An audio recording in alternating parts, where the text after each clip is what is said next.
Bienvenue dans Memento Mori, le podcast qui parle du présent en prenant la fin comme point de départ. Je m'appelle Raphaël Charrier, je suis pasteur dans la ville des élus, la ville de Grenoble. Et je m'appelle Mathieu Géralt, je suis pasteur à Etup et on est tous les deux blogueurs sur toutpoursagloire.com. Voilà, t'as même pas tenté de réenchérir. J'ai rien tenté du tout, je la joue safe. Bah oui, c'est ça, plutôt que de dire une bêtise, c'est plutôt sage. Bon, ça va Mathieu ? Ça va et toi Raph ? Ouais, content d'être là, content d'enregistrer encore aujourd'hui ce nouvel épisode. Voilà, oui, moi aussi, c'est quelque chose que je vais inscrire à mon journal de gratitude. Voilà, c'est ça, tout à fait, tu as bien raison, c'est une bonne entrée dans ton journal. Bonjour à tous, on est ravis de vous retrouver en tout cas, et on peut saluer Laurent, Jean-David et Johanna tout particulièrement. Oui, tout à fait, ce sont nos grands gagnants, les 3 grands gagnants de notre jeu concours. Ce sont ceux qui ont écouté tous les Memento Mori. De toutes les personnes qui ont écouté tous les Memento Mori, ce sont les élus. Voilà, les 3 qui ont été élus. Je me demande en termes de minutes cumulées à coup de plus d'1 heure par épisode, on en est à quel épisode là ? Je sais pas, le 100 et quelques combien de temps on a fait perdre à ces gens ? Tu veux dire combien de temps ils ont investi pour nourrir leur esprit, c'est ça ? Voilà, c'est ça. C'est notre façon de le dire. C'est une bonne question. C'est notre façon de le dire. Très très bonne question. Je pense que c'est indécent. Tu sais, j'avais vu ça une fois et j'avais fait le truc. Je me souviens, ça m'a marqué. C'était un petit site qui avait été fait pour où tu rentrais dedans, tu cochais tous les films et séries que tu avais vus. Ah ouais, non, et il additionnait le temps et tu voyais le nombre de jours. Faut jamais faire ça. Ou de semaines, ou même de mois dans ta vie que tu avais passé derrière les écrans. Et ben, tu sais quoi ? Ils te proposaient juste pour l'année, j'avais coché des séries. En plus, c'était à l'époque quand il y avait les 24 heures chrono où j'étais complètement ouf de Jack Bauer. Et ben, je me souviens, je m'étais dit, mais tu sais, tu arrives à un chiffre en semaine, tu vois. Et tu te dis, mais non, c'est même pas des journées, c'est des semaines entières de mon année qui sont. Tu sais, tu as passé plus d'1 mois, imaginons, tu vois, à regarder juste la télé. Tu vois, c'est terrible. Non, c'est l'angoisse, ça. Ouais. Si tu convertis ça en heures de sommeil ou de travail, c'est fini. Ah ouais. Apprends-nous à bien compter les jours. Hein. C'est un peu la base quand même. Je suis en train de regarder si je peux avoir le nombre d'heures totales. Mais je vois pas. Si je le trouve, je te dirai. Ouais. Non mais je pense que c'est bien, ça va faire un petit test, tu vois. Bon, en tout cas, on se retrouve aujourd'hui. On est content de pouvoir aborder un sujet. On avait évoqué ça comme projet d'idée de podcast, d'épisode du podcast, il y a quelques temps, après avoir fait une des doctrines de la grâce, qui était la persévérance des saints, qui nous semblait vraiment coller avec notre ligne éditoriale, aussi large soit-elle, dans Memento Mori, sur vraiment vivre la persévérance des saints, avec ce qui est forcément une dimension eschatologique dedans, et ça nous plaisait beaucoup. Et on s'était dit, ça serait intéressant de finalement essayer de faire les autres doctrines de la grâce, qu'on va repréciser maintenant, ensemble, avec un petit peu cet angle-là, ou en tout cas en y injectant une question des implications sur notre vision du monde et sur comment ça nous aide à mieux vivre Memento Mori. Et on avait, je me souviens d'avoir lu un commentaire en tout cas de quelqu'un qui était très enthousiaste pour ça. Et du coup, eh bien, on va essayer de les faire là progressivement au rythme du temps et des saisons dans les podcasts à venir. Et aujourd'hui, Mathieu, nous allons revenir sur la doctrine de l'élection. Mais peut-être qu'on peut résumer brièvement avant ce que sont les doctrines de la grâce. Oui, c'est ça. Alors, les doctrines de la glace. Les doctrines de la glace, c'est autre chose. Il y a la doctrine à la vanille, et la doctrine... C'est en été. C'est une glace 5 boules. À la menthe au chocolat. Tu sais que j'ai jamais compris ça d'ailleurs, les glaces avec la menthe, avec les pépites de chocolat. T'aimes bien, toi? Non, c'est comme les Merci. After Eight. En fait, j'ai eu une mauvaise expérience en 1999 avec des After Eight. Ouais, Et depuis, je peux plus en manger. mais je comprends.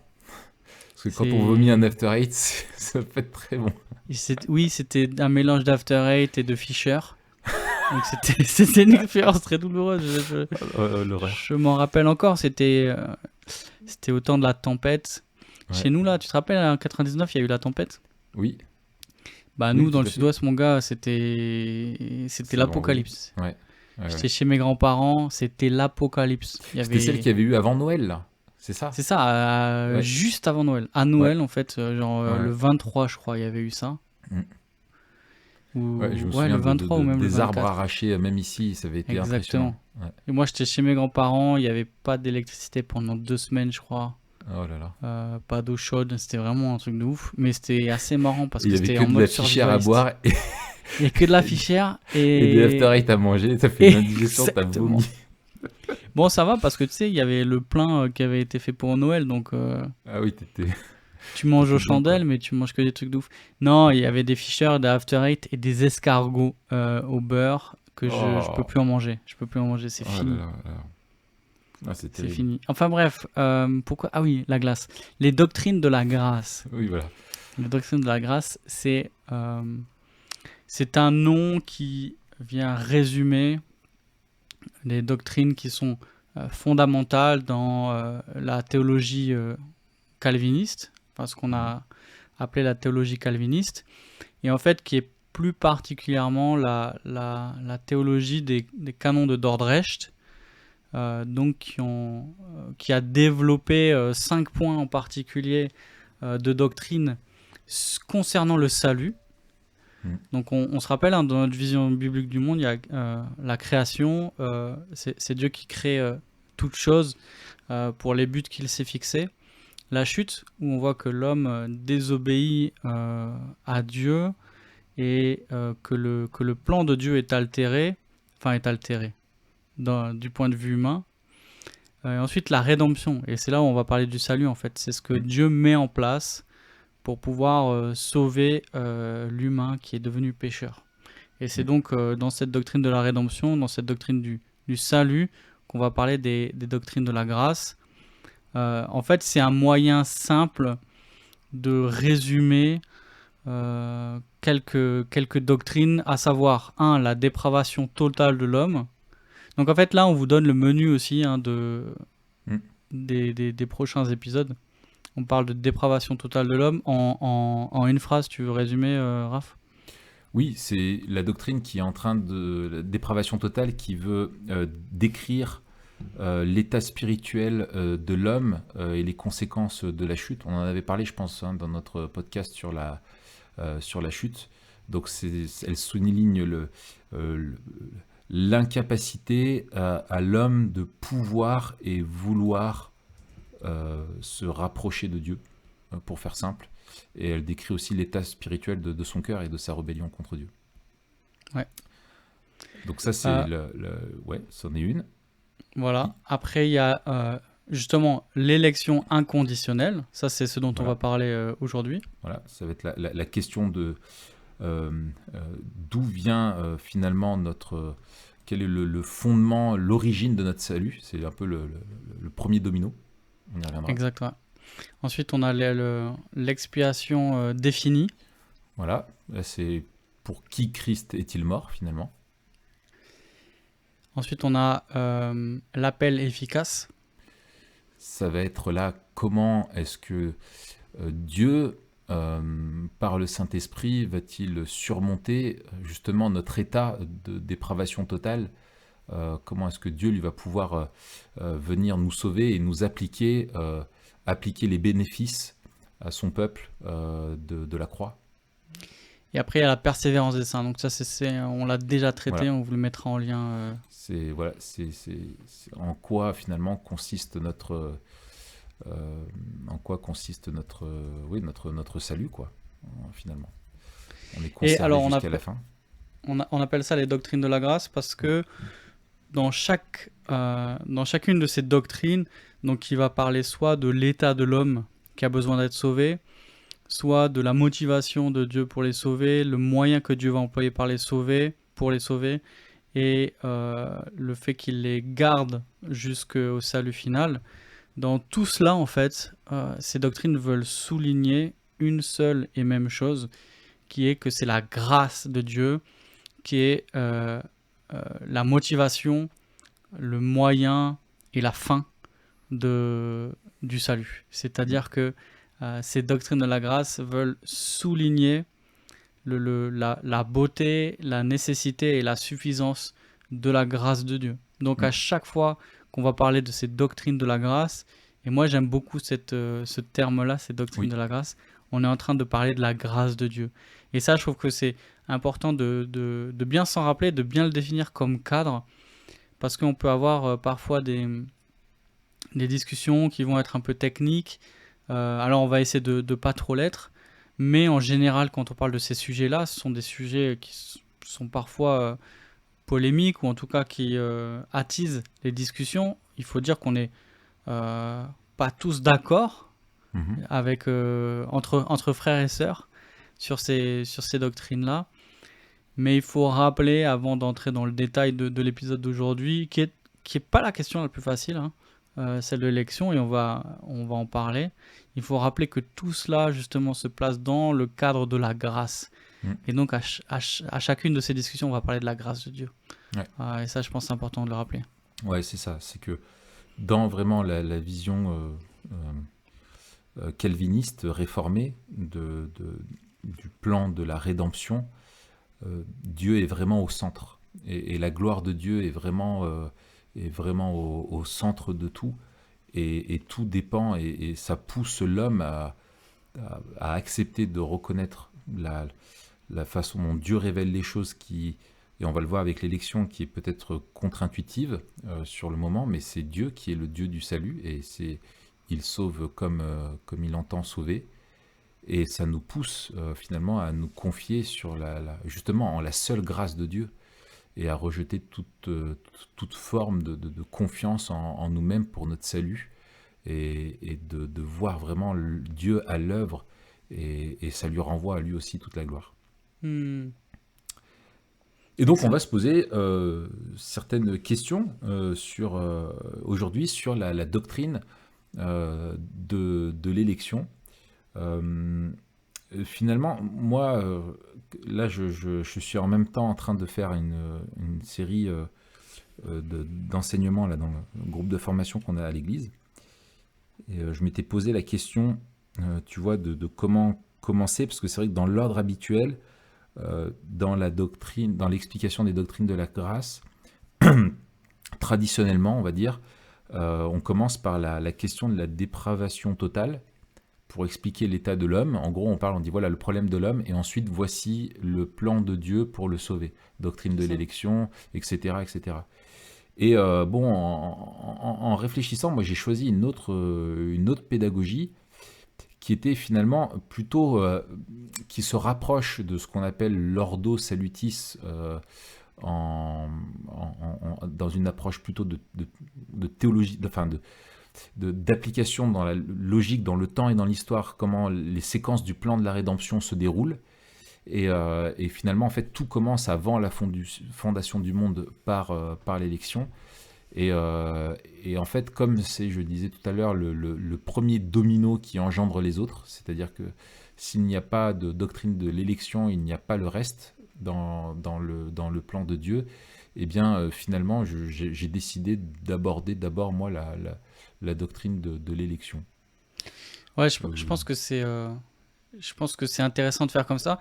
Moi, cette année, je suis en train d'enseigner la systématique de Berkhof à l'église. Et dans la systématique de Berkhof, l'élection, elle n'est pas traitée dans la partie sur l'application du salut. Elle est traitée, en fait, dans la partie sur la doctrine de Dieu. Ouais, les décrets. Voilà, exactement. Dans les décrets, juste à la fin, en fait, après la création, enfin, avant la création et après la Trinité.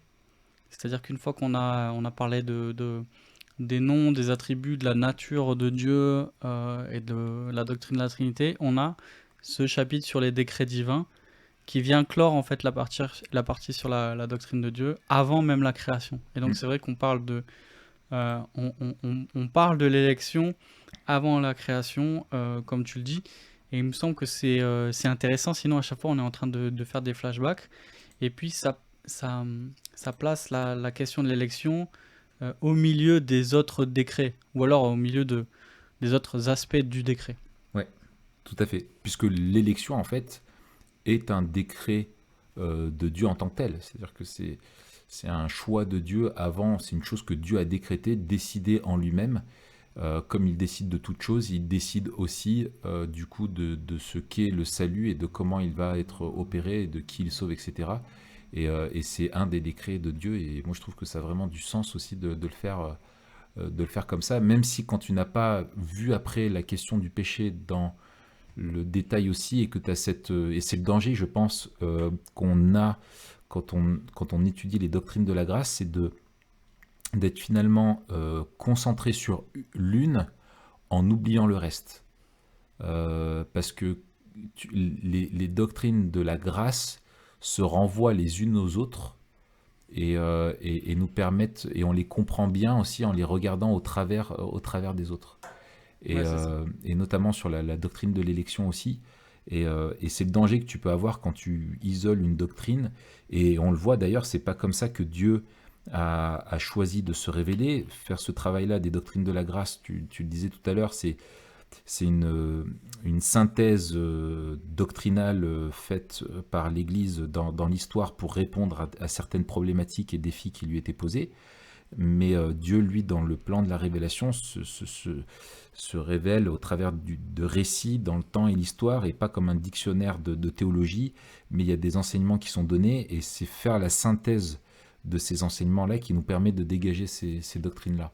Donc il faut, quand on fait un focus sur une doctrine, il ne faut pas oublier qu'il y a les autres aussi, et qu'elle s'inscrit dans une parfaite cohérence avec les autres.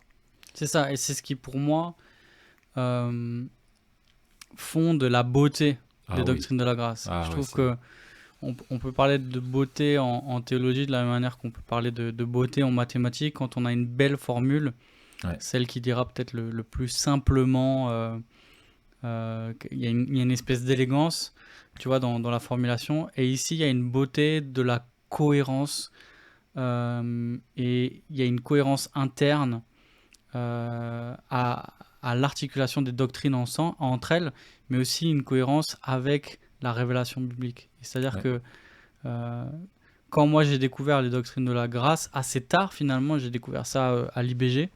J'ai pas été du tout élevé avec les doctrines de la grâce, mais quand j'ai découvert ça, j'ai vu la beauté de la théologie réformée. Et donc, nous, c'est aussi avec cette double focale de souligner la grâce de Dieu et de aussi montrer la beauté de ces doctrines-là, qui sont souvent malheureusement juste l'objet de débats et de polémiques, alors que pour moi, elles sont vraiment belles et elles nous font du bien. C'est-à-dire qu'il y a une dimension pastorale des doctrines de la grâce qui est magnifique. Mm. Un jour peut-être, enfin c'est pas l'objet du podcast, mais ou en annexe d'une des autres doctrines, ce serait intéressant peut-être je me dis de faire un petit aparté sur ce qu'est finalement le calvinisme.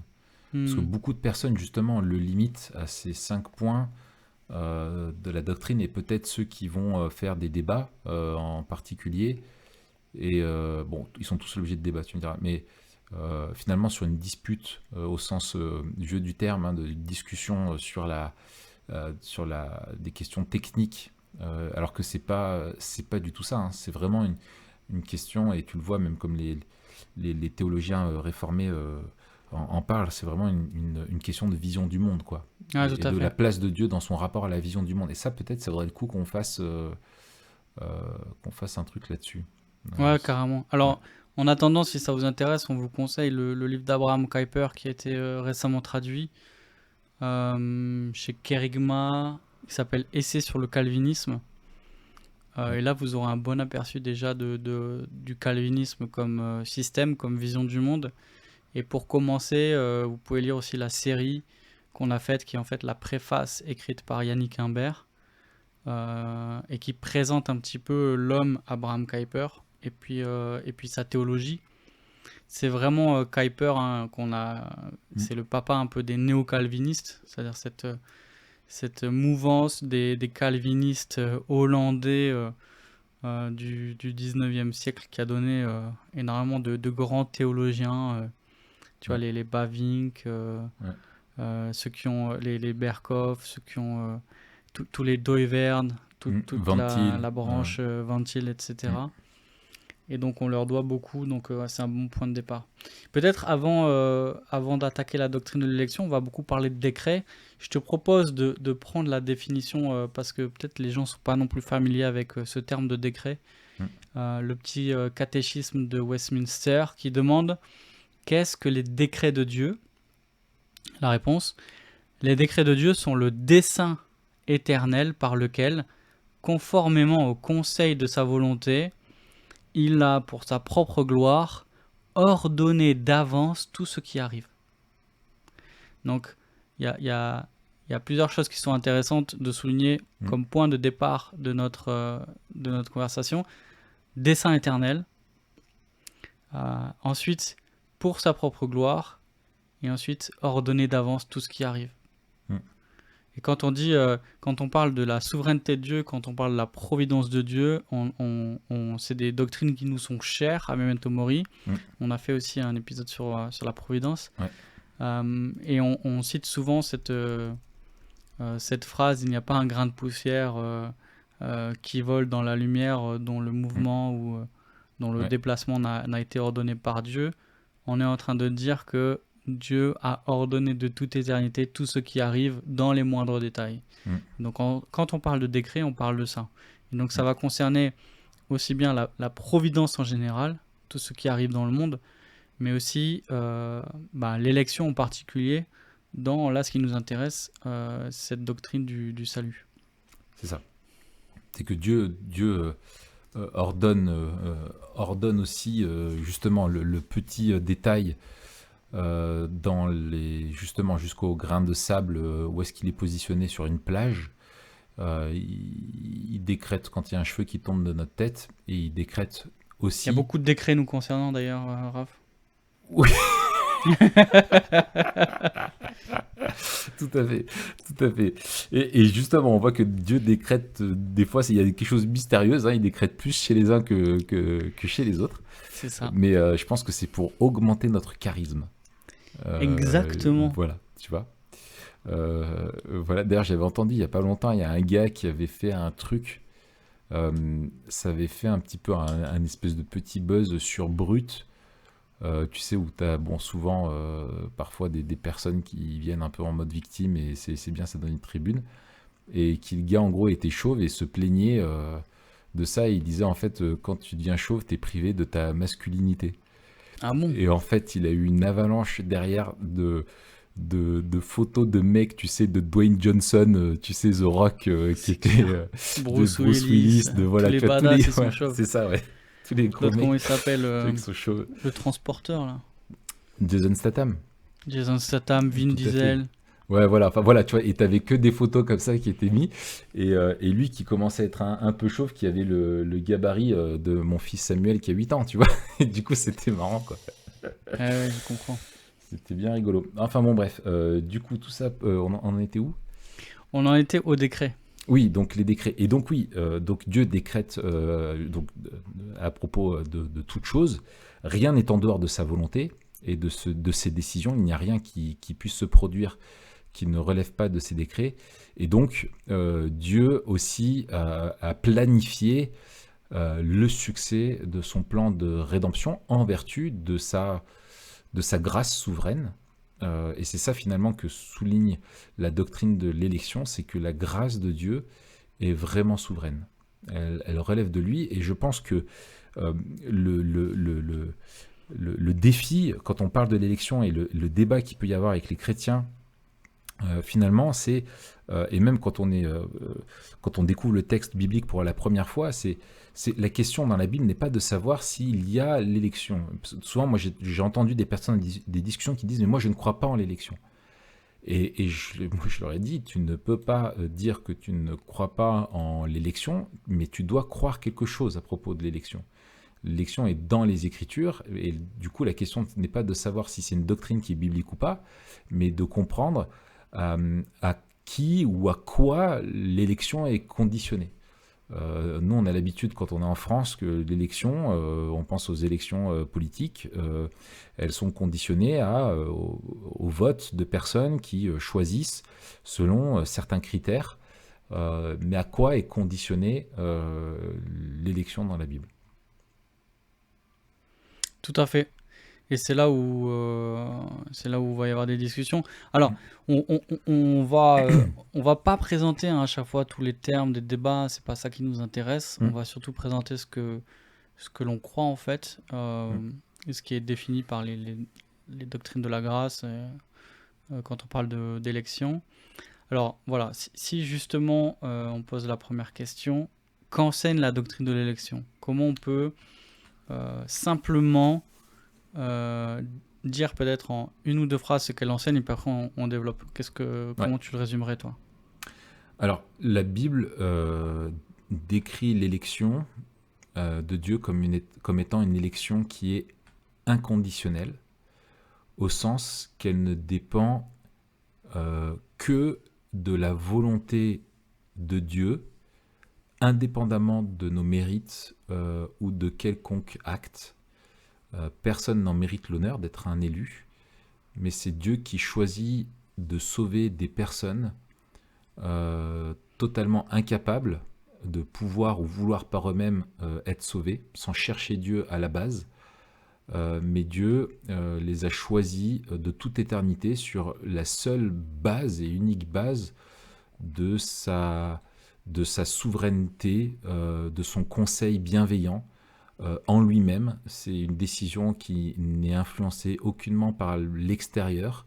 C'est une élection qui n'est pas faite en anticipation, c'est-à-dire parce qu'il sait qu'il y aura du potentiel, il choisit, ou parce que nous l'avons choisi plus tard, du coup rétroactivement, on peut dire qu'on a été élu. Non, c'est avant la fondation du monde qu'il choisit de sauver des hommes qui ne le méritent pas. Et c'est le décret, c'est la décision de Dieu qui fait qu'il va, après, dans le temps et l'histoire, conquérir leur cœur, les rendre capables de croire et d'être sauvés par la foi pour recevoir le salut qu'il veut leur donner. Excellent. Alors si on développe un petit peu, il y a d'abord l'expression de la volonté souveraine de Dieu. Donc il y a rien en dehors de la volonté de Dieu qui motive Dieu à sauver ceux qu'il va sauver. Voilà. Et d'ailleurs, souvent dans l'écriture, les élus viennent remplacer ceux qui sont sauvés ou les chrétiens, ou etc. Oui, tout à fait. On parle des élus comme ceux qui sont les récepteurs de la grâce de Dieu. Donc il y a un lien très fort entre l'élection et la réception du salut. Et on le disait tout à l'heure, il y a un lien intime et immuable qui fait que il n'y a pas d'élu qui ne peut pas être sauvé. Tout à fait. Il y a, donc on l'a dit, c'est immuable. C'est-à-dire que ça ne dépend pas du bon vouloir, des bonnes actions ou de la volonté des hommes, mais seulement justement du dessein divin. Et donc dans ce sens-là, l'élection ne peut pas échouer. C'est ça. Et puis, est-ce que tu as parlé d'irrésistible? Alors, on va peut-être en parler un peu plus quand on va parler de l'appel. Ouais. Mais c'est déjà en vertu du décret de l'élection que l'appel est irrésistible en fait. C'est ça. C'est qu'on est tous. En fait, c'est le premier. Moi, j'aime vraiment cette image des dominos, quoi.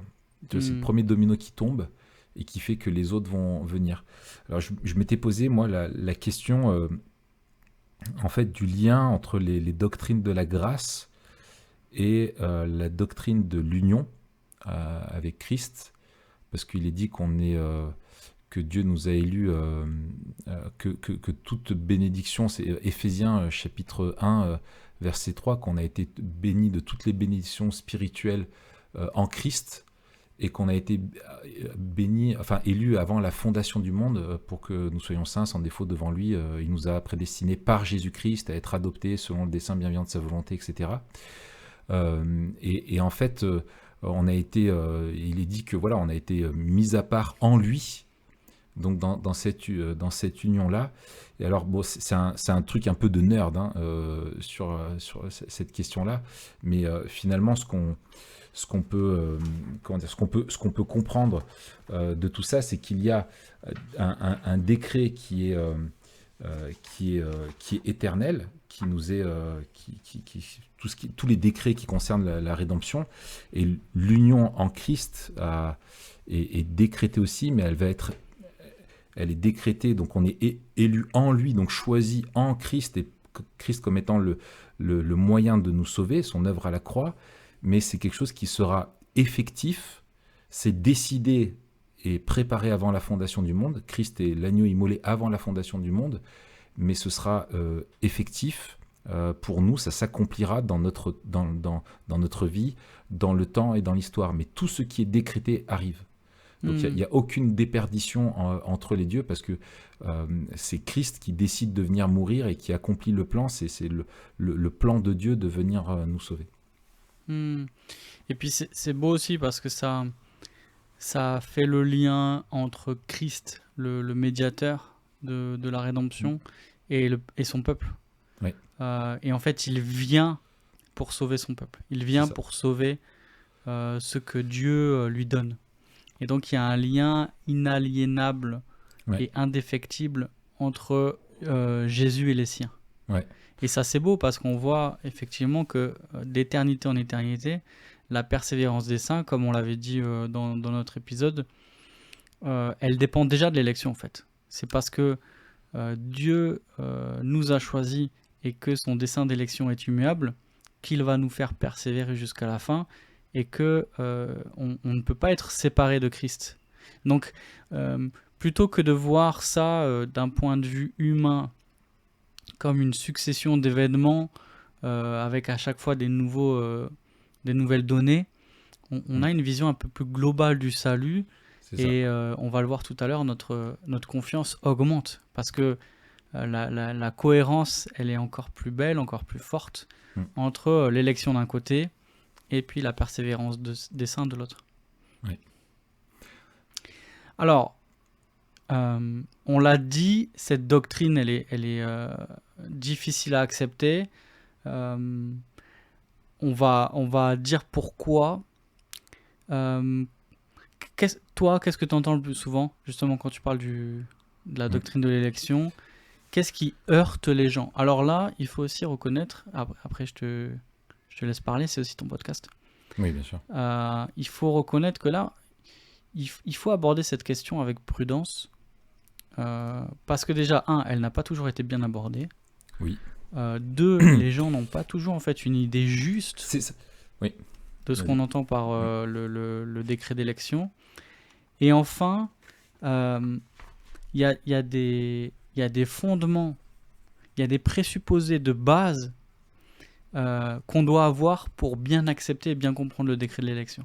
Ouais. En fait, je dirais que la pousse de l'élection ne peut grandir que dans un sol qui est déjà prêt, en fait, et dans lequel il y a un terreau de doctrines encore plus fondamentales qui sont là.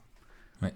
Et peut-être je dirais qu'une des doctrines fondamentales de la pensée calviniste, c'est celle de la souveraineté de Dieu. Ouais. Et donc de considérer que d'une part, il est le créateur et tout lui appartient. C'est-à-dire que en tant que créature, on ne peut s'attendre à rien sinon seulement ce que Dieu nous promet. C'est ça. Et ensuite, Dieu a un droit absolu. Il est législateur aussi, ouais. Il règne. C'est ça. C'est sa souveraineté, c'est la manifestation de sa seigneurie par l'application de sa volonté. Dieu fait ce qu'il veut en tant que roi souverain. Et ça, c'est le premier présupposé. Alors, quelque chose qui nous fait du bien, c'est que c'est un roi bon, éternellement bon et entièrement juste. Et ça nous fait du bien.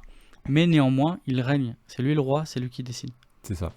Et justement, les conséquences du péché, c'est le renversement de ça. C'est-à-dire que on refuse que Dieu soit créateur, et c'est le côté de l'autonomie, et aussi le fait que Dieu est celui qui règne, le législateur, et c'est nous qui voudrions fixer les règles, comme on a fixé les règles de qui était roi sur nous. Dans notre pays, on voudrait un petit peu fixer les mêmes règles de qui mérite d'être sauvé ou pas, etc. quoi. Et encore une autre chose, je pense, qui est importante pour continuer de débunker un petit peu le truc, c'est que je pense qu'il ne faut pas... Ce n'est pas parce qu'une doctrine est juste et biblique que son application l'est nécessairement. On a vu dans le temps et dans l'histoire l'Église qui peut croire des choses justes, mais en faire le mauvais usage. Et typiquement, on peut retrouver ça avec la question de l'élection, où si tu te dis, bah voilà, de toute façon, les gens sont élus avant la fondation du monde, donc du coup, si Dieu, tous ceux qui sont élus seront sauvés, moi je suis déresponsabilisé de ce que je dois faire. Et si Dieu avait, dans l'histoire, c'était ça, c'était pour moi au début un des grands mystères où je ne comprenais pas dans l'histoire de l'Église pourquoi avec la Réforme, il n'y avait pas eu une vague de mission mondiale, quoi. Tu vois, si tu reconnais que tu es sauvé par la grâce seule et plus par les œuvres, et pourquoi les hommes n'allaient pas prêcher l'évangile de partout, et on découvre que dans l'histoire, il y a eu aussi une compréhension de l'élection qui était, si Dieu avait voulu sauver entre guillemets les sauvages qui étaient en dehors de l'Europe et qui n'avaient pas encore bien entendu l'évangile, eh bien si c'était eux les élus, eh bien Dieu l'évangile se serait répandu parmi eux beaucoup plus tôt, quoi. Tu vois, donc c'est qu'ils ne le méritent pas et du coup on les prend de haut. Je caricature. Ouais. Mais il y a un petit peu de ça, donc c'est pas parce que la doctrine est juste que son application est nécessairement bien faite par l'homme, parce que lui il demeure pécheur. Là, en l'occurrence, elle était fausse. Elle était fausse, tout à fait. Et il ne faut pas non plus juger la doctrine du coup à la façon dont elle s'est appropriée, dont elle est appliquée. C'est pas de dire ah non, tu ne peux pas croire ça parce que du coup tu vas faire ceci ou cela. Non, ouais. tu dois croire ou pas croire parce que c'est biblique ou ce n'est pas biblique. Et du coup essayer de regarder, disant mais quelle est la bonne application de ça ou pas. Donc voilà, ça c'était en préambule. Et donc oui, effectivement, c'est une doctrine qui pose question, parce que justement, si Dieu choisit avant la fondation du monde, finalement, est-ce que Dieu est juste ou pas ? Finalement, est-ce que est-ce que c'est pas plutôt à l'homme, parce que l'autre objection aussi qu'on voit, c'est que donc il y a la question de la justice de Dieu et puis aussi celle de la responsabilité humaine, dans le sens où on dit en fait on voit que les hommes font de vrais choix, et soit ils choisissent d'aimer Dieu, ou soit de le rejeter, quoi. Et puis il y a aussi l'objection de bien sûr mais si Dieu en choisit certains, ça veut dire qu'il en laisse certains aussi de côté. Et un Dieu d'amour ne peut pas ne pas désirer sauver tout le monde. Et donc l'élection, elle doit être forcément conditionnée à autre chose, parce que ce qu'on n'accepte pas, c'est que finalement ça repose sur la responsabilité de Dieu. Et il y a cette question de dire, mais en fait, si Dieu peut tout et qu'il ne le fait pas, pourquoi ? Ouais. Alors là, il y a beaucoup, on va essayer de démêler tout ça. Il y a beaucoup de questions super intéressantes. Un des présupposés aussi, on le rappelle, peut-être à nos auditeurs, peut-être il y a des gens qui nous écoutent pour la première fois aujourd'hui, alors peut-être c'est pas le premier épisode à écouter, mais en tout cas si vous êtes là, bienvenue. On va essayer d'être clair et simple. Mais un des présupposés qu'on a ici, c'est vraiment que c'est la Bible qui nous dit quoi croire. Et donc, on va pas partir de notre expérience, on va pas partir de notre logique, on va pas partir de ce qui nous semble juste, mais on va essayer, autant qu'on peut le faire, de se soumettre à la révélation de Dieu, donc à la manière dont il se décrit et il révèle sa volonté dans la Bible. Mm. Et donc ça, c'est un point important. Pourquoi? Parce que peut-être il y a des choses qui vont être compliquées à comprendre ou à réconcilier. Et en fait, on va pas dire on doit prendre des raccourcis parce que sinon j'arrive pas à comprendre pourquoi. On veut dire c'est tellement clair dans la Bible en fait que je veux m'y soumettre. C'est ça. Alors, on va essayer de démêler les Mm. différents fils dont tu as parlé. Peut-être, il me semble intéressant de parler de ce qu'on appelle la volonté décrétive et la volonté préceptive. Prescriptive, ouais. Parce que ça va Prescriptive. prescriptive. Ouais. Prescription. Ce qu'il prescrit, ce qu'il ordonne. J'ai fait un néologisme. Ouais, ouais. Ça va nous aider dans nos discussions juste après. Donc, quand Ouais. on parle de volonté décrétive, en fait, c'est le sujet de notre podcast aujourd'hui, hein. Tout à On fait. parle de ce que Dieu a décidé et qui arrive. Mm. Et là, on va distinguer, et tu en parlais tout à l'heure, on va distinguer ce que Dieu accomplit lui-même immédiatement, Mm. sans moyen, ou ce qu'il accomplit par une cause seconde. Mm. Et donc parfois, même souvent, le plus souvent, Dieu accomplit ce qu'il a décrété par une cause seconde. La On peut volonté... illustrer peut-être. Oui, peut-être alors, un peu- par exemple, on voit... C'est la question, c'est ce qui va nous permettre de répondre à deux grandes objections. Par exemple, tu parlais tout à l'heure du lien entre souveraineté de Dieu et conversion. Mm. Et certains qui avaient une mauvaise compréhension de l'élection disaient ah ben, si Dieu a choisi les hommes, alors il va les sauver, on n'a pas besoin de leur annoncer l'évangile. Mais c'est oublier que justement, c'est précisément par l'annonce de l'évangile que Dieu attire à lui ceux qu'il a élus. Mm. Et donc en fait, le décret d'élection comprend aussi le moyen que Dieu emploie pour sauver ceux qu'il a élus. Et donc ce serait amputer le décret de l'élection que d'enlever l'annonce de l'évangile. Et d'ailleurs, moi j'aime beaucoup souvent, avec les personnes à qui je discute de ces questions-là, lire le chapitre 9 de l'épître de Paul aux Romains, qui est peut-être le plus clair et le plus fort sur la doctrine de l'élection, et directement derrière lire le chapitre 10 qui vient, où il parle du salut des Juifs, et il déploie en fait le décret de l'élection au chapitre 9, et au chapitre 10, il montre justement la nécessité de prêcher l'évangile pour que ceux qui croient soient sauvés. Ouais. Donc ça, c'est un premier exemple. Et pour développer cette pensée, si vous n'avez pas lu, je vous propose l'Évangélisation et la souveraineté de Dieu de James Packer, très bon, qui est vraiment magistral sur cette question-là. Ouais. Un petit livre qui va vous aider à y voir plus clair sur ces questions-là. Deuxième thème qui revient souvent, c'est la question de la théodicée, la question du mal et de la souffrance et de la place de Dieu là-dedans. Et on a du mal à faire coïncider l'existence du mal et de la souffrance avec Dieu et sa bonté et sa justice. Et finalement, une des objections qu'on peut retrouver, c'est que Dieu se retrouve l'auteur du péché, parce que s'il est souverain et qu'il y a du mal, forcément il nous vient de Dieu. Alors, ici, on va distinguer aussi la manière dont Dieu permet, c'est un autre terme qui souligne sa volonté, mais qui met un petit peu de distance, puisqu'il permet à certains agents de mal agir. Et donc la responsabilité incombe à ceux qui font le mal, sans pour autant que cela échappe à la souveraineté de Dieu. Après, à bien des endroits, dans notre discussion, il faudra reconnaître nos limites et reconnaître qu'il y a des choses que nous ne comprenons pas. C'est ça.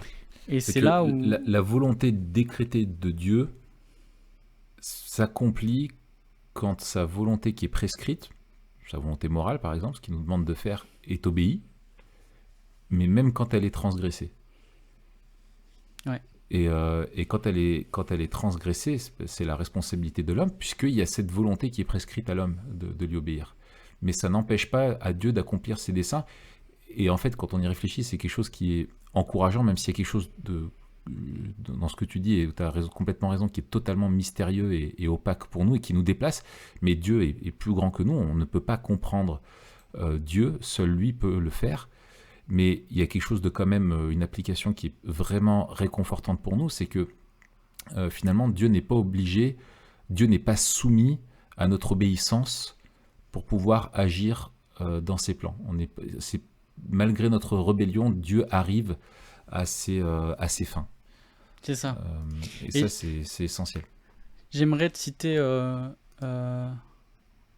2 citations peut-être que je trouve utiles pour cette discussion en particulier, sur la différence sur le rapport entre le mal et puis la volonté de Dieu.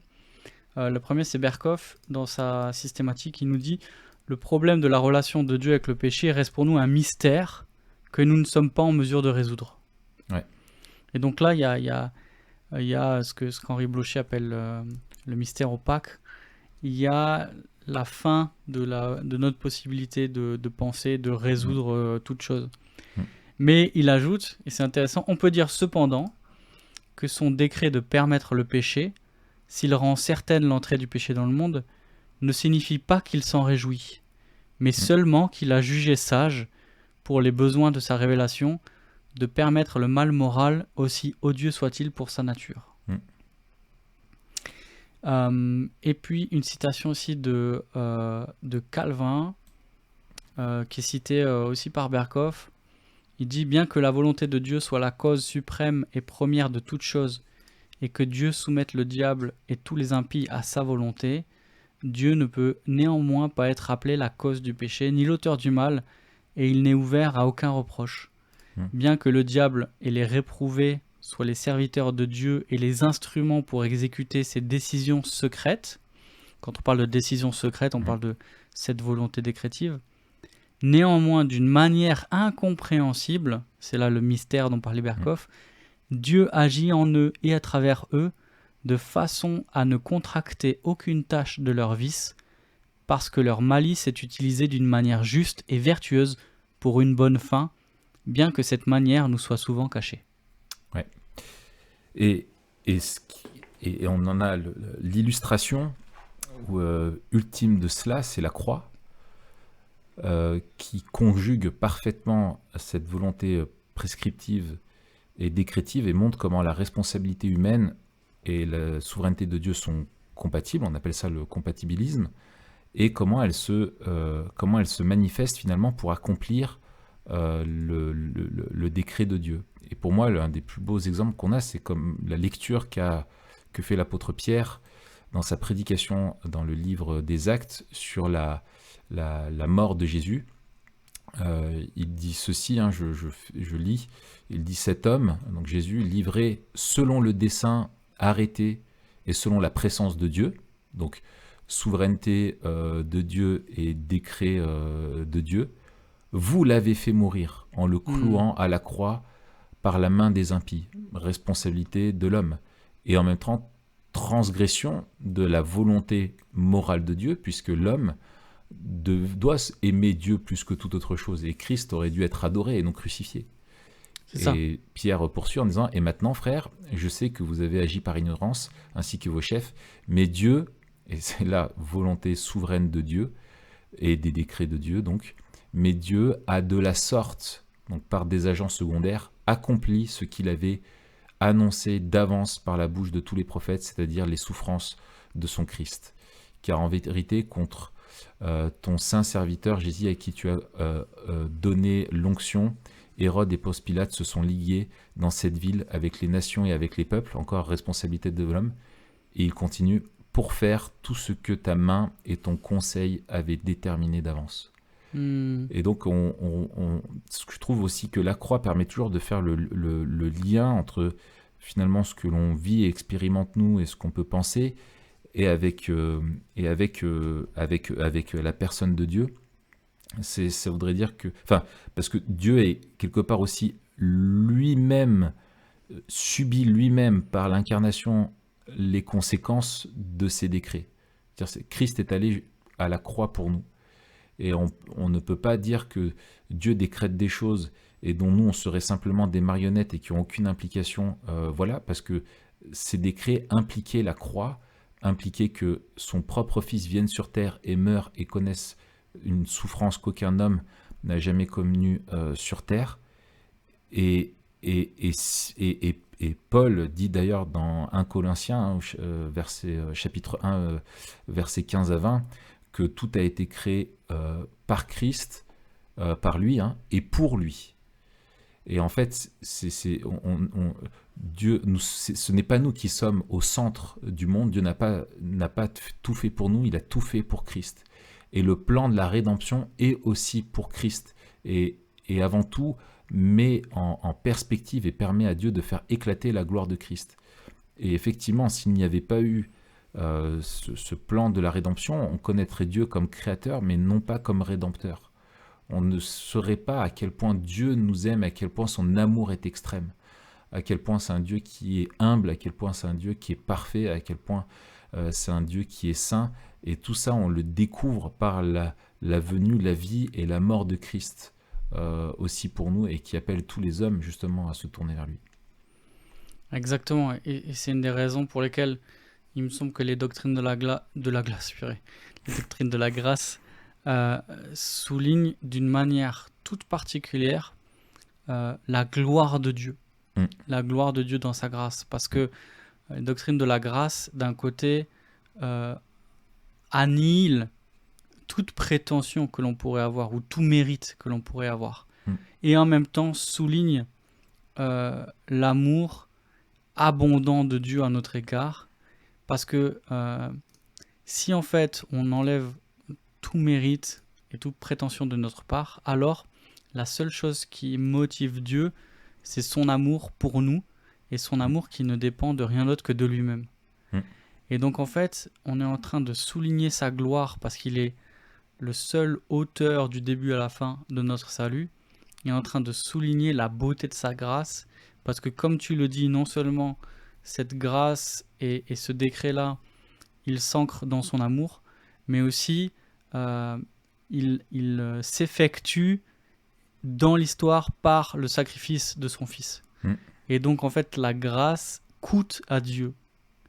Et donc quand on parle de l'élection, on ne voit pas Dieu comme celui qui distribue les bons pions ou les mauvais pions, etc. On voit déjà Dieu qui anticipe le plan de la rédemption qui va déployer dans l'histoire en envoyant son Fils. Et donc, c'est comme tu dis, c'est Dieu qui agit dans l'histoire. Moi, il y a une phrase que je dis tout le temps. Tout le temps, je pense que tous les gens de l'Église l'ont entendu au moins 3 fois. Pour articuler justement le lien entre la responsabilité de l'homme et la souveraineté de Dieu, je dis l'homme fait volontairement ce que Dieu a décrété souverainement. Ouais, c'est très bien formulé. L'homme fait volontairement ce que Dieu a décrété souverainement. Et du coup, en fait, comment ? C'est là où on arrive au mystère. Mais en fait, en disant ça, on est en train d'affirmer que ce que fait l'homme, il le fait toujours volontairement, et donc il est toujours responsable. Et en même temps, tout ce qu'il fait, qu'il obéisse ou pas à la volonté prescriptive de Dieu, c'est-à-dire qu'il obéisse à Dieu ou qu'il lui désobéisse, il est en train d'effectuer ce que Dieu a décrété. Ouais. Et si ce n'est pas ainsi, Dieu n'est pas Dieu.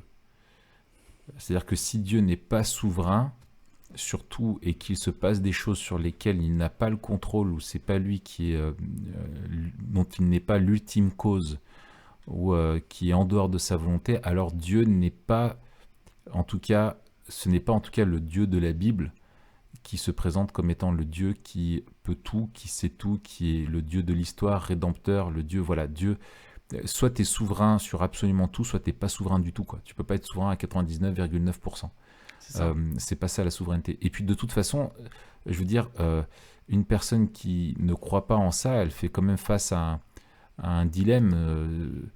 Et je te propose peut-être qu'on puisse avancer justement sur la question de justement pourquoi Dieu alors, si Dieu, tu vois, il y a ce dilemme-là, quoi. C'est-à-dire que si Dieu peut sauver tout le monde, euh, et que Dieu, enfin, tu vois, enfin, une personne qui ne croit pas en la doctrine de l'élection, elle fait face à un dilemme, c'est qu'elle dit, en fait, Dieu veut que tout le monde soit sauvé.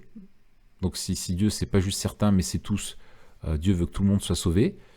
Dieu pourrait sauver tout le monde, mais il ne le fait pas. Et du coup, tu dois quand même répondre à ça. Et si c'est pas par choix, ça veut dire qu'il le subit. Et ça veut dire qu'au final, l'homme est le détenteur ultime de son salut ou pas. Et là, c'est quelque chose du coup qui cautionne, qui rend Dieu finalement dépendant. Et tu établis une contingence entre le plan de Dieu et sa réalisation. Et ça veut dire que Dieu a de bonnes intentions, mais qui sont soumises au bon vouloir de l'homme. Et ça veut dire qu'au final, ça dépend de l'homme. Et là, tu perds en fait beaucoup d'espoir de réussite. Mais je crois qu'il y a aussi un problème aussi au niveau du raisonnement concernant la question de la justice. Quand on dit que si Dieu ne choisit pas de sauver tous les hommes, mais que certains, et sur la base de sa propre volonté, son propre dessein, et en enlevant toute trace de mérite ou d'orgueil possible aux hommes, finalement, je pense qu'il y a un problème de raisonnement par rapport à ce qu'est la justice. Parce que le présupposé, c'est qu'il serait juste que Dieu sauve donc tout le monde, parce que tout le monde le mériterait. Et alors, c'est là où il faut prendre le bon raisonnement, c'est que je te cite ce que dit Orick, Jim Orick. Il dit, qui a écrit un bouquin qui s'appelle... C'est pas Rhett Orick. Rhétorique. Rhett. Et j'essaie de m'adapter. Oui, c'est pas mal. C'est bien, tu progresses. Il dit ceci, j'aime bien la façon dont il le formule. Il dit: la justice ne consiste pas à traiter tout le monde de manière égale. La justice consiste à donner à tout le monde ce qu'il mérite. D'accord, tu vas pas traiter un coupable comme un innocent de la même façon, quoi. Il y en a qui va en prison, l'autre qui va pas, chacun à ce qu'il mérite. Et il poursuit en disant: assurément, nous ne voulons pas que Dieu nous traite selon sa justice. Nous ne voulons pas ce que nous méritons. Exact. Parce que ce que nous méritons, en fait, c'est le jugement de Dieu. Et donc, l'élection, le fait que Dieu choisisse de sauver, ne serait-ce s'il ne sauvait qu'un homme, serait déjà une grâce imméritée. Et en fait, on n'est pas dans la notion de mérite. On est vraiment dans la notion de grâce, c'est-à-dire de recevoir quelque chose qu'on ne mérite pas.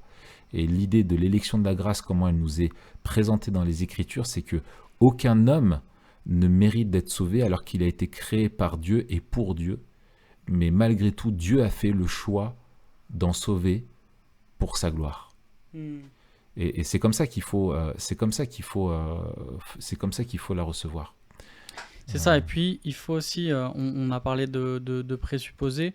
Pour nous, la justice, la bonté et tous les attributs de Dieu sont a priori. Ouais. C'est-à-dire que c'est quelque chose que l'on constate dans la manière que Dieu agit, mais en fait sa bonté elle vient avant ses actes, ou sa justice vient avant ses actes. Ce qui est juste, c'est ce que Dieu fait. Voilà. Et donc en fait on va pas juger est-ce que Dieu est juste, on part du principe qu'il est juste.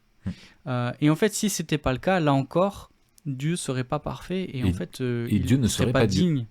Et voilà, il serait pas digne de notre adoration en fait.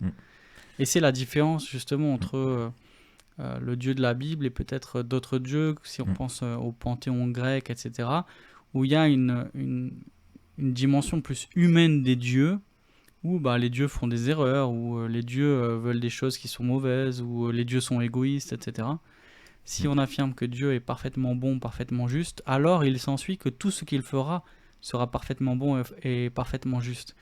Et c'est ça qui nous fait du bien aussi, et c'est ce qu'on avait souligné dans notre épisode sur la providence. C'est que la souveraineté de Dieu, elle s'inscrit dans sa bonté. Ouais. Et donc, c'est pas une souveraineté aveugle. Mm. C'est que dans sa providence, Dieu prend soin des siens. Mm. Et donc là encore, on est dans le cadre de la grâce. Ouais, tout est grâce en fait. C'est Exact. comme dirait Swindoll. Ouais. Euh, Peut-être pour continuer Juste vas-y. là-dessus, Raph, parce que certains, en fait, ils essaient d'atténuer la tension ou alors de résoudre la question avec la question de la préscience. Oui. Et alors je vais expliquer, mais ça part déjà d'une bonne intention. Le plus souvent, il y a cette volonté justement que Dieu ne soit pas présenté comme quelqu'un d'arbitraire. Et aussi, il y a cette volonté de ne pas heurter. Et donc la plupart du temps, moi je vois chez les gens qui soutiennent cette façon de penser, tu vois, des bonnes intentions. Et donc la doctrine de la préscience dit Dieu en fait sauve ceux qu'il sait, ou alors il choisit ceux qu'il sait qu'ils vont accepter le salut. Mm. Et donc c'est une espèce de choix antécédent à une connaissance. Mm. Mais nous, on va dire en fait, ce que Dieu sait, c'est ce qu'il a décidé. Oui, c'est ça. C'est tout à fait. C'est la position dite arminienne, hein, que Dieu en fait a élu des personnes parce qu'elles croient dans le Seigneur Jésus-Christ. C'est ça. C'est parce qu'ils croient que Dieu les a élus, et en fait, comme Dieu sait tout, il le savait ça d'avance, et c'est ça qu'on dit élu. Et donc, si tu te mets à croire, du coup, tu seras un élu. Et en gros, ce qui est décisif, c'est le mouvement du cœur de l'homme vers Dieu. Ce qui est louable, c'est que dans cette position-là, dans le sens où ils veulent rappeler la responsabilité de l'homme, dans le sens que l'homme a un devoir vis-à-vis de Dieu de se tourner vers lui, mais le mouvement du cœur qui permet l'accès à Dieu, c'est le mouvement du cœur de Dieu vers l'homme. C'est l'inverse.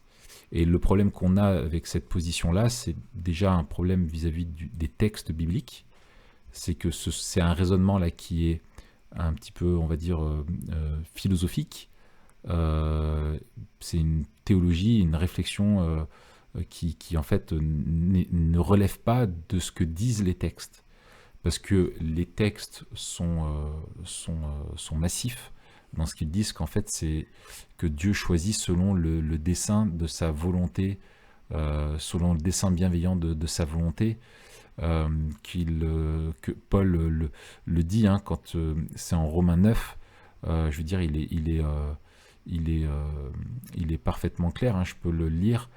Non, c'est Romains 11, il dit dans le temps présent, il y a un reste selon l'élection de la grâce. Or, si c'est par grâce, ce n'est plus par les œuvres, autrement la grâce n'est plus une grâce. Et si c'est par les œuvres, ce n'est plus une grâce, autrement l'œuvre n'est plus une œuvre.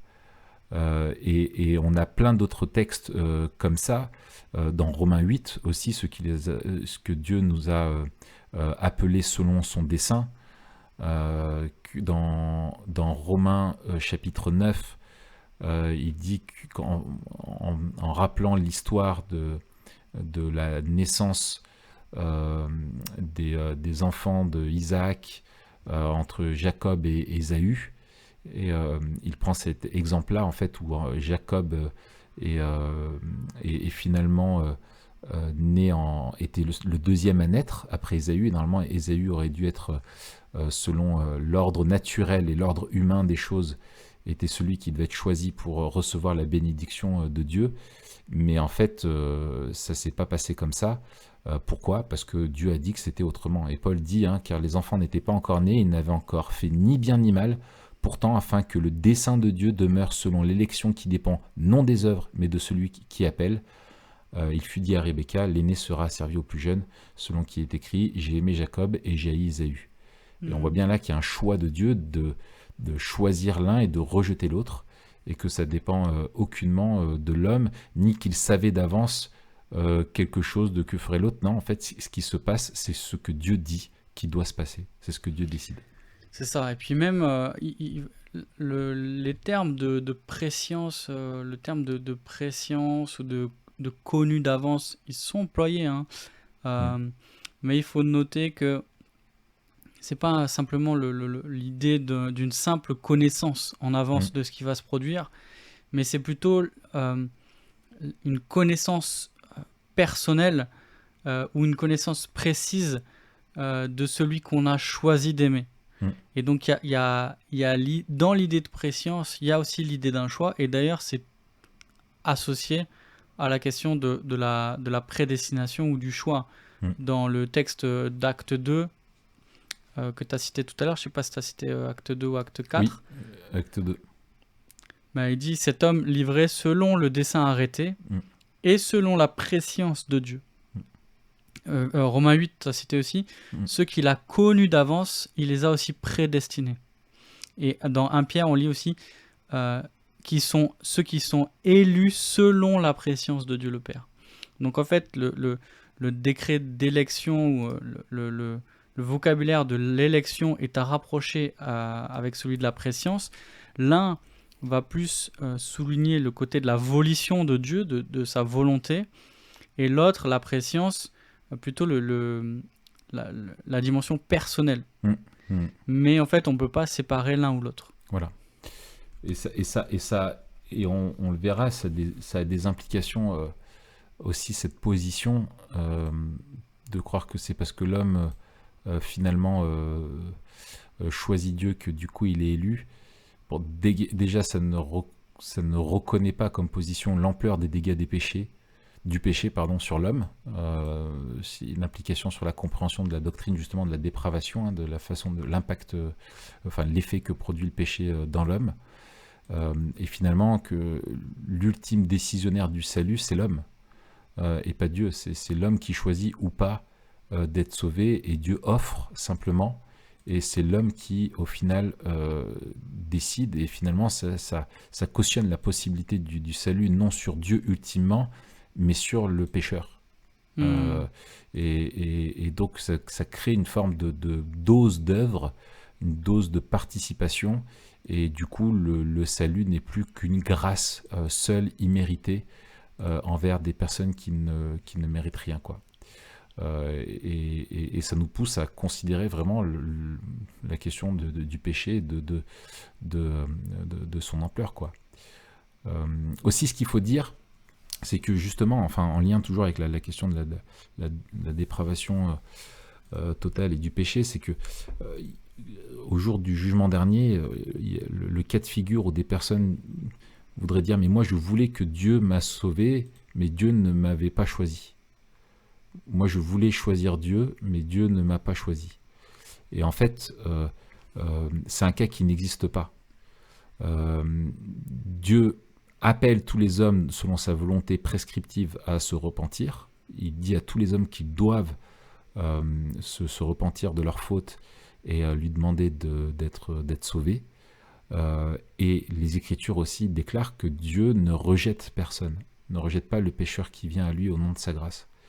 Et donc Dieu nous révèle qu'il en a choisi certains, mais aussi qu'il appelle tous les hommes à se tourner vers lui. Et personne ne pourra dire « mais moi je voulais être sauvé, mais Dieu ne m'a pas appelé à la repentance ». Si, il t'a appelé à la repentance, et personne ne dira « mais moi je voulais de Dieu, mais c'est lui qui ne voulait pas de moi », parce que en fait, tous ceux qui ne sont pas sauvés ne veulent pas de Dieu. Et c'est ça qu'on voit, où des fois il y a une mauvaise articulation de la doctrine. On parle de double prédestination, c'est-à-dire que si Dieu en prédestine certains au salut, il prédestine les autres à l'enfer. Et en fait, la Bible parle vraiment de personnes qui sont rejetées par Dieu, mais l'élection, elle, est toujours inconditionnelle, toujours présentée de façon inconditionnelle. Par contre, la condamnation, elle est conditionnelle. Elle est la conséquence d'un jugement juste de Dieu par rapport à nos actes. Et rejeter ça, c'est rejeter la réalité de la vie que l'on mène au quotidien et des actes qu'on fait. Et on ne peut pas dire aujourd'hui que quelqu'un n'est pas responsable de ce qu'il fait. Et en sorte que à Dieu vient toute la gloire de notre salut, mais à l'homme toute la honte et le blâme de son jugement. C'est ça. Puis il y a une. Ouais, non, on va pas être trop technique. Excellent. Mm. Est-ce qu'il y avait d'autres choses à souligner dans cette difficulté pour certains d'accepter cette doctrine de l'élection? Je ne sais pas si on a démêlé tous les fils. Non, probablement pas, parce qu'il reste une dimension mystérieuse, comme tu le disais, et puis il y aurait plein d'autres arguments qu'on pourrait développer, mais on va pas faire un truc non plus de 4 heures. Mais ce qu'il faut se rappeler, je pense, c'est que Dieu serait juste s'il ne sauvait aucun homme, parce que tous sont pécheurs et sont privés de la gloire de Dieu. Et le fait qu'il en choisisse certains pour les sauver n'est que pure grâce. N'est que pure grâce. Et peut-être que ça peut pousser quelqu'un, enfin quelques personnes, au désespoir, mais en fait ça doit ne pas nous pousser au désespoir, mais à l'espoir, parce que justement la doctrine de l'élection, elle nous dépouille finalement de toute possibilité de nous sauver par nous-mêmes. Et c'est précisément aussi son but, je crois aussi, c'est de nous rappeler que tout dépend de Dieu. Et si quelqu'un est là à se dire mais moi je sais que je ne suis pas sauvé, mais je ne suis pas sauvé peut-être parce que je ne suis pas élu, mais moi je voudrais être élu, je voudrais que Dieu me choisisse.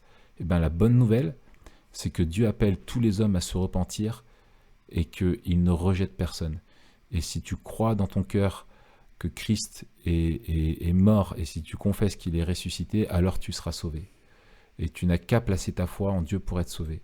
Et en fait, c'est là où il faut remettre les choses à leur place, c'est que la question de la foi, la question des décisions vis-à-vis de Dieu, elles sont de notre domaine. La question de l'élection, elle nous est révélée pour nous sécuriser et pour nous dire que si tu crois, c'est parce que Dieu t'a choisi le premier. C'est lui qui t'a aimé le premier et qui est venu. Et en fait, la condition sine qua non pour être sauvé, c'est de reconnaître qu'on ne peut rien faire par nous-mêmes pour être sauvé. Le salut, c'est une grâce seule. Et donc, c'est ça qui est super. Et se dire, mais si je ne suis pas sauvé, mais il y a des élus, mais moi je veux de Dieu, je veux aller vers lui, ce n'est pas quelque chose qui est du tout incompatible. Au contraire, c'est quelque chose que quand la personne le fera et donnera sa vie à Christ, gagnera une immense confiance et une immense reconnaissance pour le salut qu'elle ne méritait pas.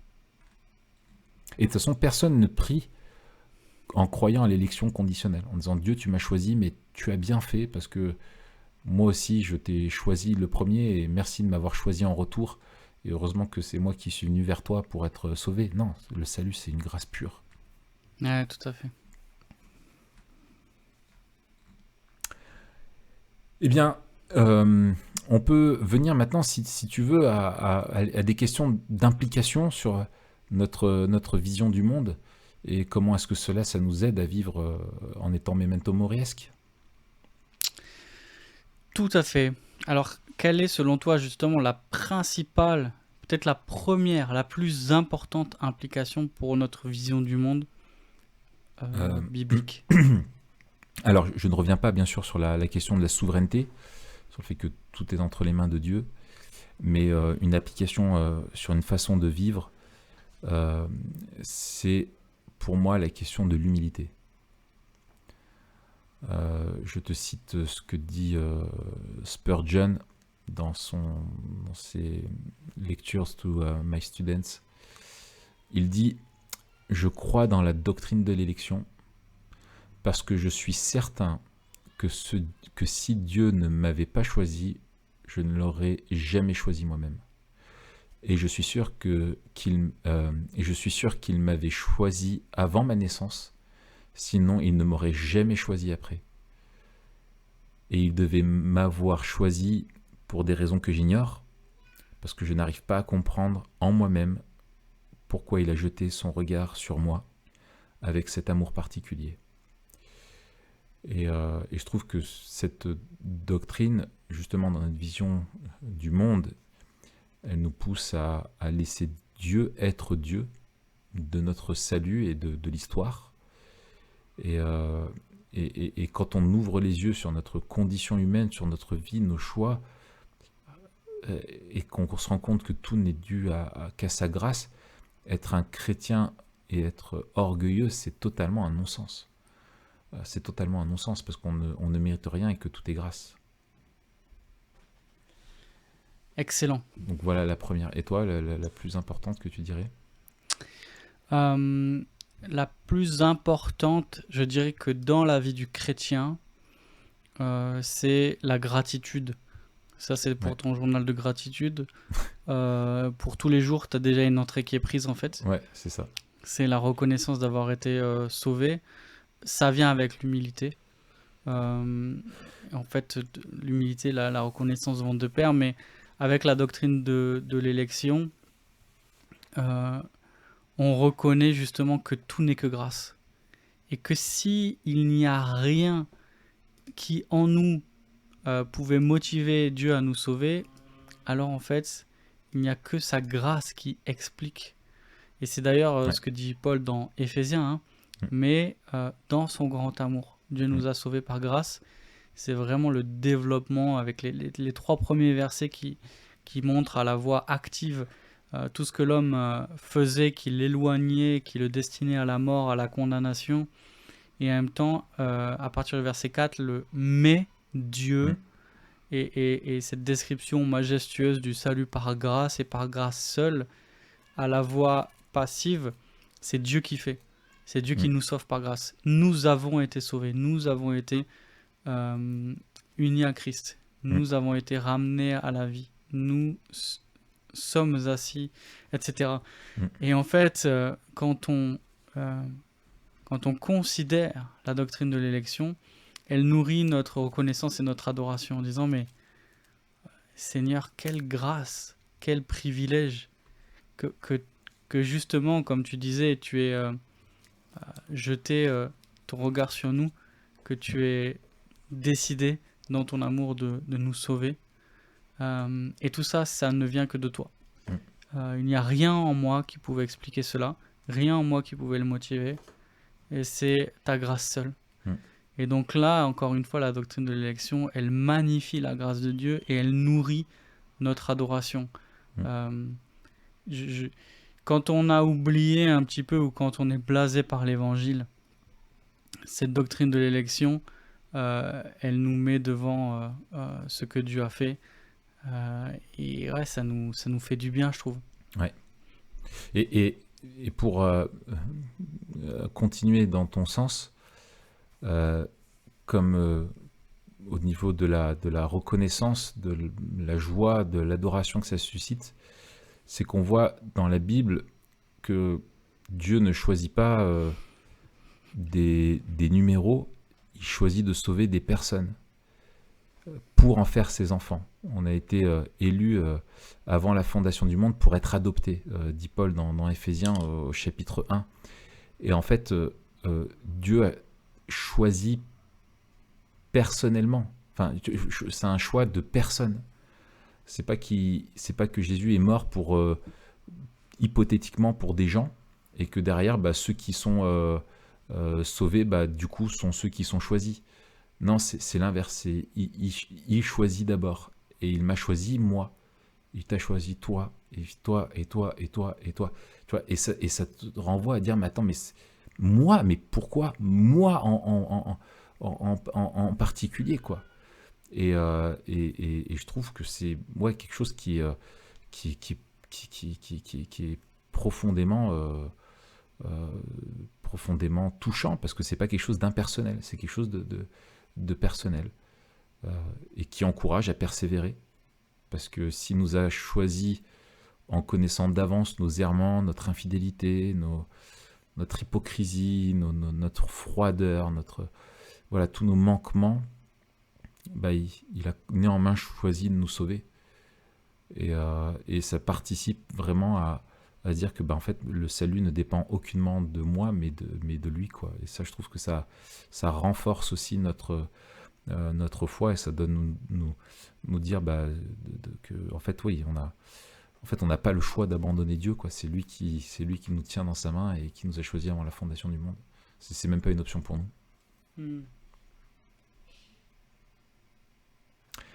Hmm. Finalement, on pourrait peut-être, tu vois, sur la question de vivre de façon memento moriesque, est-ce que toi tu aurais une... Moi, j'en ai d'autres implications, hein. Ah bah vas-y, on voit. Euh, on voit, on va peut-être en parler un peu plus quand on va parler du lien entre l'appel efficace et puis l'appel interne, l'appel externe, des choses qu'on va développer un peu plus plus tard. Mais on peut déjà en parler aujourd'hui avec l'élection. Finalement, si tout n'est que grâce, alors dans notre manière aussi de partager l'évangile et de parler de Dieu, on va encourager les gens à se tourner vers Dieu. On va leur parler justement de ce Dieu de grâce. On va les implorer de se tourner vers lui. Et le salut ne va pas se réduire à une formule qu'on doit répéter, ou alors à une espèce de programme, ou alors une proposition qu'on doit accepter, mais on va présenter justement ce Dieu de grâce qui, dans le salut qu'il déploie, a envoyé son Fils mourir à la place des siens. Et en fait, cette doctrine de l'élection, elle nous montre que tout est grâce, et on va implorer les gens de se rapprocher de ce Dieu de grâce. Et finalement, l'attitude de celui qui va se tourner vers Dieu, ça va être celle de quelqu'un qui implore sa grâce et qui reconnaît que sans la grâce de Dieu, en fait, elle n'a aucun autre espoir que Dieu jette son regard sur elle. Ouais. C'est ça le salut, c'est de reconnaître qu'on est absolument et irrémédiablement perdu, sauf si Dieu, dans sa grâce, décide de nous sauver. Ouais, c'est ce que je disais. C'est ce que je disais tout à l'heure. Exactement. C'est comme celui qui est gracié. Tu peux rien faire pour être sauvé, quoi. S'il y a l'élection, mais alors moi, je peux rien faire. Exactement. Bah oui, et c'est ce que tu dois croire pour être sauvé. Et ce que tu dois croire, et tu dois implorer la grâce de Dieu, en fait. C'est ça. Et c'est comme celui qui est gracié quand on parle de grâce présidentielle, ou celui qui implore la grâce présidentielle, il reconnaît que sa grâce ne dépend que de la bonne volonté de celui qui a le pouvoir de le gracier. Et donc on va implorer les gens à se rapprocher de ce Dieu-là en le priant de leur faire grâce. Et donc je trouve que ça nous délivre aussi d'une proclamation et d'une communication de l'évangile qui souvent devient un petit peu mercantile. C'est une espèce de... tu vois, on a une approche un peu marketing de l'évangélisation où on va bien brander l'évangile pour qu'il soit bien accepté, pour qu'il soit bien compris, etc. Alors, c'est exactement le point sur lequel je voulais arriver. La doctrine de l'élection, elle nous libère de la tentation d'user de manipulation psychologique. Tu vois, moi, je le formulais comme ça. Tu le disais avec d'autres mots. C'est où tu le vois, où il y a beaucoup qui sont obligés pour dire il faut tout faire, mais d'un point de vue avec des leviers psychologiques qui sont pour moi manipulatoires. Tu vois, où tu peux voir des trucs avec toute une préparation, des appels à répétition dans des cultes encore et encore, la petite musique qui va bien, etc. Ou comme si vraiment, tu vois, ça dépendait de l'homme. Alors, on a parlé de l'importance, on a beaucoup parlé, on a fait plein d'épisodes là-dessus, sur l'importance d'avoir une bonne communication, la question de la pertinence culturelle, etc. On le verra quand on verra Paul aussi à l'aéropage, tout ça. Enfin, on a un rôle à jouer et on ne doit pas être des obstacles, on doit tout faire pour faciliter la communication de l'évangile. Mais en fait, on est libéré de la performance. Et ça doit nous donner confiance parce que parce qu'en fait, c'est Dieu qui choisit de sauver, et nous, il ne nous demande pas de dire d'avance qu'il le sera ou pas. Il nous demande d'annoncer le message avec amour, avec intégrité, et de prier pour que simplement Dieu nous place sur la route de celles et ceux qu'il a choisis avant la fondation du monde sans présumer d'avance de qui que ce soit, sans croire qu'il faut aussi que c'est un one shot, que tout se joue en une fois, mais que tout au final dépend de Dieu. Et moi j'aime énormément ce passage dans Acte 13. Pour moi c'est un des plus beaux versets du livre des Actes, où Luc fait le commentaire, où il dit, suite à la prédication, il dit « Et tous ceux qui étaient destinés à la vie éternelle crurent. » Voilà, tranquille. Ouais. Et en même temps, ça t'enlève l'orgueil de dire attends, moi, cette Ouais. personne s'est convertie au travers de C'est ça. mon rôle de témoin ou d'évangéliste ou de pasteur ou de voilà, c'est moi qui ai amené. Non, t'as amené personne en fait. C'est une façon de parler, mais il faut vite remettre les choses à leur place. Toi, t'amènes personne nulle part. Toi, C'est ça. voilà, c'est Dieu qui choisit et qui sauve. Toi, t'es un instrument, t'es là à son service et voilà. Mais la gloire revient à lui seul, hein, pas à toi. Ouais. Et je trouve que donc confiance dans l'annonce de l'évangile, mais aussi confiance dans notre manière de voir l'Église.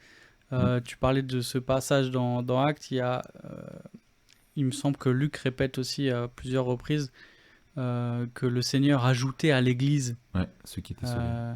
ceux qui étaient sauvés. Et donc, on voit que c'est pas genre, ok, Dieu il sauve, d'accord, ça c'est son boulot. Maintenant, c'est votre boulot de faire fonctionner l'Église et de la faire grandir, etc.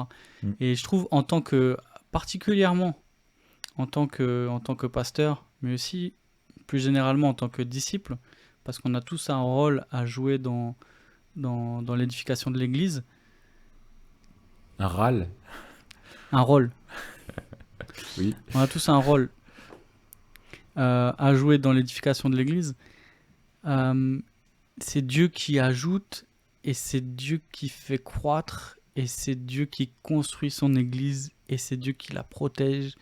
Et en fait, encore une fois, cette doctrine de l'élection, elle va de pair avec la doctrine de la persévérance des saints, mais elle vient aussi nourrir notre doctrine de l'Église. Et si Dieu choisit ce qu'il sauve, il en prend soin aussi, de manière individuelle, mais aussi de manière communautaire et corporative. Ouais. Et donc, ça nous donne confiance au niveau individuel, mais ça nous donne confiance aussi pour l'Église, que Dieu prend soin de l'Église. Et ça, il me semble que cette confiance-là, que Dieu prend soin de l'Église et qu'il n'y a rien qui arrive sans qu'il l'ait décrété, on peut le rattacher et on doit le rattacher à la doctrine de l'élection. Excellent. Moi, tu vois, pour venir alors, je pense qu'il y aurait d'autres choses à dire, et peut-être qu'il y en a une que je voudrais encore dire par caution, avant de venir à une dimension un peu plus memento moriesque. Je pense qu'il faut faire preuve aussi, moi, tu vois, j'ai été dans ce cas-là, je le reconnais, c'est que quand j'ai compris les doctrines de la grâce, alors c'est arrivé assez tôt dans ma vie chrétienne. C'est pas que tu étais élu, toi? Parce que j'ai été élu pour les comprendre, ouais, tout à fait. Parce que tu étais à l'IBG assez tôt, non? Aussi, c'est ça, oui. 3 mois après ma conversion. Mais en fait, comme je disais, moi, il y a aussi mon expérience, et je ne l'ai pas résumé à ça, c'est pas mon expérience qui m'en a convaincu, mais finalement... C'est que t'étais tellement pourri Alors, qu'il y c'est avait ça, rien c'est que d'autre moi, qui la expliquait dépravation ça. totale, j'y croyais dur comme fer avant ma conversion, où j'étais C'est ça. vraiment... Pour moi, l'homme était pourri, moi le premier, on était tous pourris, on était tous... Voilà, j'étais un mec... j'étais pire que Kerry James le mélancolique, quoi, tu vois. Et voilà, et la façon dont Christ m'a sauvé, en fait, il a débarqué dans ma vie, quoi. Tu vois, donc la grâce irrésistible, on va dire, c'est la première à laquelle j'ai compris, et les autres ont déboulé comme ça. Mais finalement, le danger, et moi c'est ce que j'ai vu avec plusieurs personnes qui, quand ils ont compris les doctrines de la grâce, notamment celle de l'élection, finalement tombent dans un espèce de rectitude, de façon de communiquer avec les autres qui va être hyper catégorique, où ils vont... Parce qu'effectivement, moi c'est un point que je lui dirai tout à l'heure, mais en fait quand tu comprends la doctrine de l'élection, tu la vois après partout dans les Écritures. Tu vois à quel point Dieu est tout le temps au contrôle de tout.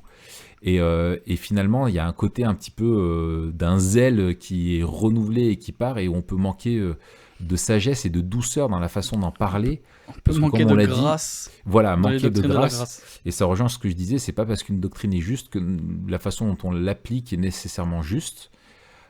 Et qui mentent ou des fois de façon catégorique, tu vois, de dire bah lui il a refusé, de toute façon s'il n'est pas élu, voilà, mais ça t'appartient pas, ça appartient à Dieu, et Dieu agit de façon unique avec chaque homme, et il y a une immense dimension de mystère, et la patience de Dieu, etc. Enfin bref, c'est un peu des rookies, tu vois, dans la façon d'aborder la chose, et moi j'ai été dans ce cas-là, mais en lisant un petit peu dans le bouquin Living for God's Glory de Joel Beakey, il parle en fait d'une conversation qu'avait John Newton, le célèbre pasteur et compositeur de Amazing Grace notamment, qui en fait, il y a quelqu'un qui lui posait la question, il buvait un café avec lui, il lui posait la question de savoir s'il était calviniste ou arminien, parce qu'il disait mais il y a certains de vos cantiques, j'ai l'impression de voir un calviniste, et dans d'autres un arminien, ou certains il accentue plus sur en gros le rôle de l'homme, les choses à faire, et l'autre sur la souveraineté de Dieu. Et il lui a répondu ceci, il a dit je suis plus calvinique que quiconque, mais juste de mon calvinisme dans mes écrits et mes sermons comme j'utilise le sucre. Il prit un morceau et le mit dans sa tasse de thé et ajouta « Je ne le donne pas seul et en entier, mais en morceaux et dilués. » Et je trouve que c'est vraiment sage, tu vois, de la façon, finalement, comme elle se trouve présentée dans les Écritures. Donc ça, je trouve que c'est un bon conseil aussi pour nous. Et puis, juste pour finir ce point-là, que je trouve extrêmement important, qu'on aurait pu mettre en disclaimer au début, c'est comme ça que je l'ai abordé. Il me semble que quand on découvre ça, on est à la fois tellement émerveillé, et on découvre aussi quelque chose qui nous permet à la fois de voir les Écritures comme un système plus cohérent. Et donc en fait, on est capable d'un coup de mieux comprendre les pièces ensemble. Il y a une plus grande unité dans la révélation biblique et dans notre théologie. Ouais. Et donc on insiste à fond sur la vérité ou sur la justesse de ces doctrines. Ouais. Mais il me semble qu'un angle d'attaque ou d'approche qui est plus intéressant, c'est celui de la beauté et de l'esthétique. C'est de dire, c'est même pas que c'est plus juste, c'est vrai.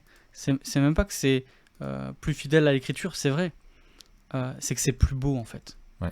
Parce que c'est ce que l'enseignement des Écritures, enfin, c'est parce que c'est juste et parce que c'est voilà, et parce que c'est vrai.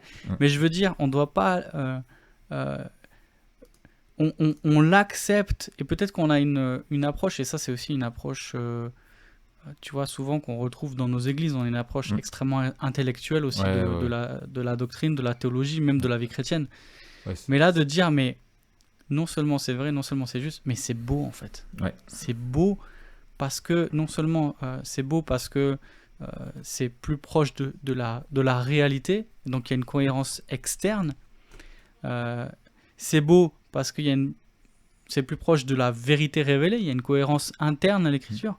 Mais c'est beau parce que ça magnifie Christ, ça magnifie sa grâce, ça souligne sa gloire. Et finalement, on ressort avec une vision plus grande de qui est Dieu et avec une humilité plus grande de qui nous sommes. Exactement. Et en fait, c'est pour moi, ça répond à la question du pourquoi. Quand tu dis pourquoi. Pourquoi Dieu... Pourquoi l'élection ? Mais parce qu'en fait, parce que Dieu est Dieu. Mais il y a un autre pourquoi, c'est finalement, mais pourquoi nous l'avoir révélé ? Tu vois, il aurait pu choisir de ne pas nous révéler. Il y a des choses qui sont cachées et qui appartiennent à l'Éternel uniquement, quoi, tu vois. Et en fait, finalement, pourquoi ? Et ben en fait, là, ce pourquoi-là, on en a la réponse. On en a la réponse, et c'est effectivement Éphésiens chapitre 1, que Dieu nous a sauvés pour célébrer ses desseins bienveillants qu'il a accomplis, etc. Attends, je vais reprendre le texte plutôt que de le citer comme ça de mémoire. Voilà, donc il nous a prédestinés par Jésus-Christ à être adoptés selon le dessein bienveillant de sa volonté pour célébrer la gloire de sa grâce qu'il nous a accordée en son bien-aimé. Et cet appel à célébrer la gloire de sa grâce, elle revient tout le temps dans le texte jusqu'au verset 14. C'est le refrain, quoi, afin de célébrer la gloire de sa grâce. C'est vraiment ce qui est là. Et en fait, c'est ça, c'est que ça nous pousse à l'adoration. Pourquoi Dieu nous l'a révélé? C'est parce que ça... Pourquoi il y a l'élection? Parce que Dieu est Dieu. Et pourquoi il nous l'a révélé? Pour qu'on puisse l'adorer et le glorifier, parce qu'elle est à sa gloire. Et qu'elle le glorifie à nos yeux quand il nous la révèle. Donc c'est ça qui est beau aussi. Ouais, c'est ça. Donc ça, finalement, c'est aussi une implication, c'est que ça fait grandir notre émerveillement. Ouais, c'est ça. Et puis, ouais, tu vois, il y a un autre truc qui me passe aussi par la tête, c'est que quand on se pose après la question de pourquoi Dieu fait cette... Enfin, tu vois, pourquoi Dieu ne sauve pas tout le monde? Est-ce que Dieu est juste quand il nous sauve pas nous, pas tous les hommes? Ça montre d'une part aussi la solidarité qu'on a entre les hommes, mais plus aussi qui vient comme un biais, tu vois, dans notre façon de comprendre la justice de Dieu, parce que j'ai jamais entendu quelqu'un qui se pose la question de mais pourquoi Dieu il a choisi dans son plan de sauver les hommes, mais pas Satan et les démons, tu vois. Il manque d'amour. Ouais. Tu vois, non, c'est parce que tu es solidaire des hommes que tu penses comme ça, que tu es humain, tu vois. Il y a un biais là-dedans, tu vois. Donc ça, il faut le reconnaître. Et du coup, pour notre façon de vivre, tu vois, au quotidien, je pense qu'il y a plusieurs choses, tu vois, dans la façon de vivre Memento Mori. Finalement, comme je disais, c'est premier domino qui tombe, et on vit le présent en prenant la fin comme point de départ, mais la fin a pour point de départ l'éternité. C'est ça. Et c'est ça qui défonce avec l'élection. Et c'est que la fin a pour point de départ l'éternité. Et en fait, c'est Romains 8 qui explique ça.